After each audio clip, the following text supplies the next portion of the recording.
Hey there, Clint Baker from Hillbilly Hippie Honeybees. So you want to be a new beekeeper? Well, you stick around and we'll talk about a few things that maybe you should know and do before you buy your first hive of bees.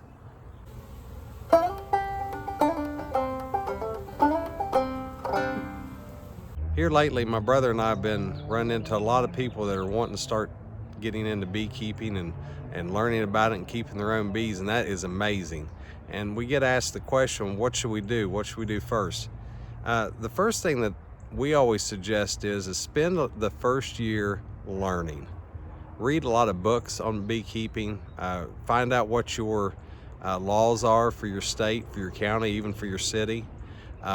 Learn about what types of diseases there are for bees, things like tracheomite, things like European foul brood.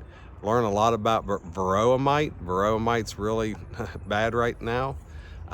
We've just had a somewhat of a colony collapse across the nation, of losing 68% of our colonies nationwide.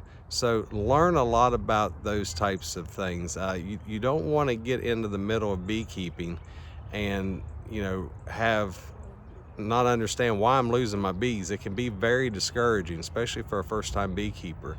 But if you go into it with knowledge, then that will help you be a better beekeeper. And so I would strongly suggest for that first year, do nothing but learn as much as you can. Find some reputable YouTubers. There's plenty of them out there. Bob Benny, Mike Berry, Cayman Reynolds, Dave Burns, Greg Burns. There's just so many. Randy Oliver. There's so many out there that you can learn a lot just by watching YouTube. There's also a lot of great books. There's a lot of great websites. But again, don't find folks that have only been doing it for a year or so and think that they are going to give you the wisdom that you need to be able to be a good beekeeper. But that's the first thing that we would do. The next thing we would do is to research what type of honeybee you want, what breed. There's a lot of different breeds out there for different reasons.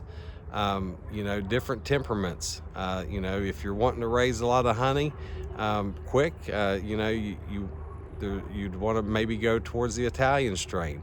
If you are wanting a more docile honeybee, we love the Carniolans. But there's different strains, different bees for different regions, for different applications. So read on that. Figure out what type of honeybee breed you want before you get into doing the rest of it.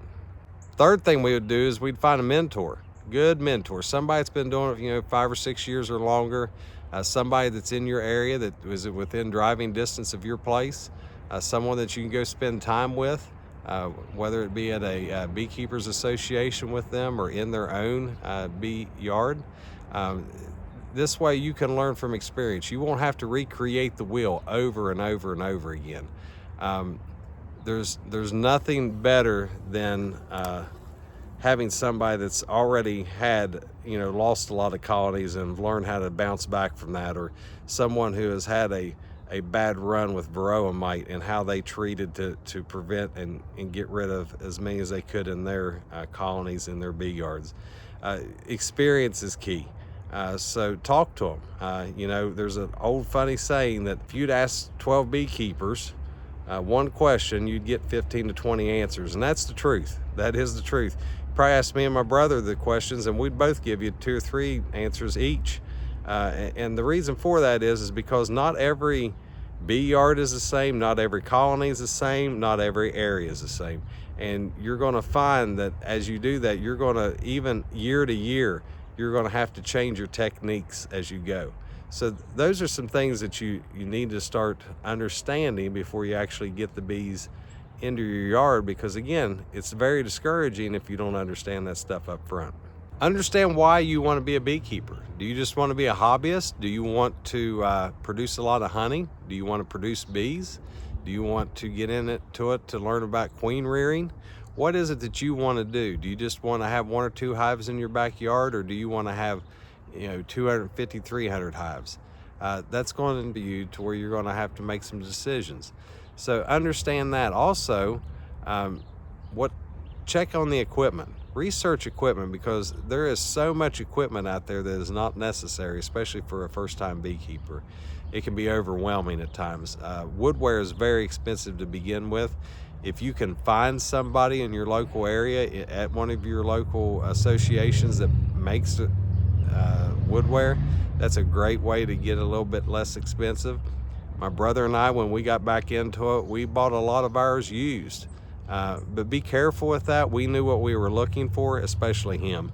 I just kind of rode the coattails a lot. But yes, you can use used equipment. You just have to be careful and inspect it carefully before you buy it for certain things. So maybe that's something we can talk about later. But you don't have to buy brand new equipment. Bees don't care what it looks like. They don't care a lot of times even what it smells like on the inside. They'll clean them up really quick. But those are a few other things that you might want to consider before beekeeping. And most important, whenever you learn all these things, it'll help you have a lot more fun beekeeping, because again, 1 can turn to 2, to turn to 3, to turn to 50 really quick if you don't understand what you're doing. There's nothing like getting inside of one hive and then jumping into another. But the main thing is about beekeeping is enjoying it, having fun, understanding what you're getting into. And I think that a lot of that comes as knowledge continues to, you continue to develop that knowledge. So, if you want to have fun, gain a lot of knowledge, learn from a good mentor. Don't think that just because you've been a beekeeper for a long time that you know everything. We learn something new every day. We try to sit still and be quiet around these older beekeepers and just listen and take it all in, because while there's a lot of new technology and a lot of new things that are going on out there, a lot of new treatments, sometimes it's nothing like just doing it the old-fashioned way, the way they used to do it. So continue to learn. Again, beekeeping isn't the same now as it was 10 years ago, and hopefully you'll have a lot of success. So let us know below here how long you've been beekeeping. If you want to start beekeeping, we are in the West Virginia area, happy to help all we can. But just continue to learn and continue to grow. God bless every one of you.